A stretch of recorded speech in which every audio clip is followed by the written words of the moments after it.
واحد كاري غادي يجي يكري واحد لابارطومون يجلس فيها واحد المده عام عامين 3 سنين غادي يمشي بحالو، وواحد شاري.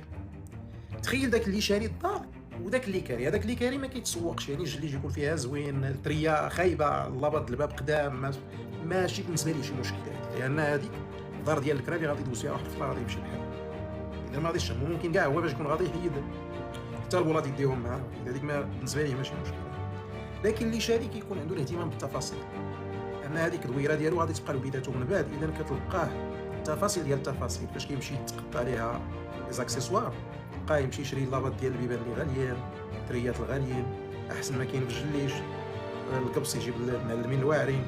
الخشب يجيب العرعار ويجيب داكشي اللي زوين، المهم كتلقاه مالله في ديك الدويره واحسن ما كاين كيدير فيها، لان هذيك ملكو وهذيك غادي تبقى لوليداتو. اللي كاري عنده كلشي بحال بحال، هذيك الدار غادي يجلس فيها واحد 4 سنين على الجمهوريه وغادي يهز حويجاتو ويمشي بحالو.